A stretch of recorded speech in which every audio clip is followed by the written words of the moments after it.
we've dulled a lot of our senses. We've also imbibed in so many different things that we don't really have a good barometer inside of us anymore of what's a true danger.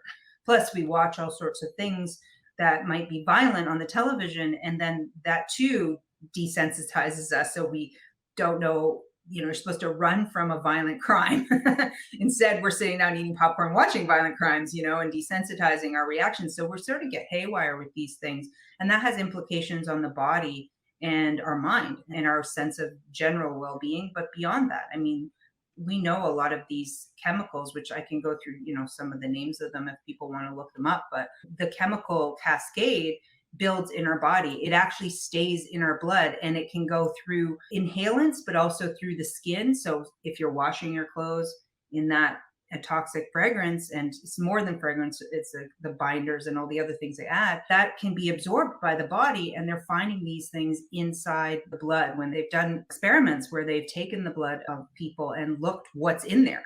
And they're finding a whole cacophony. Like, you can look up a chemical glossary of the amount of products that are being found in our skin. And then it comes out through the urine, or it comes out through our excretions, our stool, as waste. And that gets into our water system. And they're finding all these chemicals in the tap water, in our food sources, in the fish, in the animals, and everywhere. I mean, it's a huge problem. And we have so many problems in this world that I think a lot of people just sort of put that one aside. But I wouldn't, because it's something you can actually control.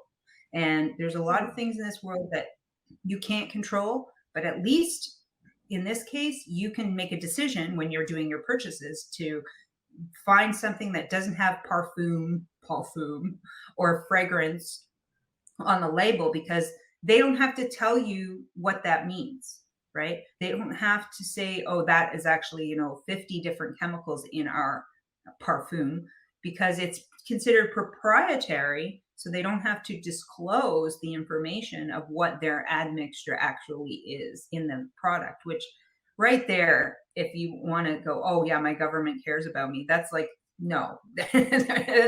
Just from that one point, that one example, that's a big fat no, because if they did, they would have transparency and give us exactly what it is, so we can make a better informed choice of what we want, what's a risk for us and what's not.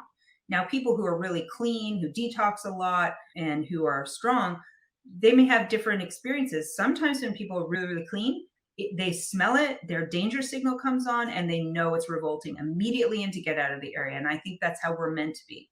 Then you find, on the other hand, where people are multiple chemical sensitivity side of things, right? And they can't handle one more. They're so saturated with it, their body goes, oh no, danger. But to everything and anything, even something that normally, like if I were to approach an essential oil, I would not get a revolting no. I want it, or I'm like, interested in it. Where people who have multiple chemical sensitivities, they can't handle any scent, even if it's natural at that point, because the body just can't even take the information and use it. It's just, get it away from me. We've got an overload here. We can't handle it.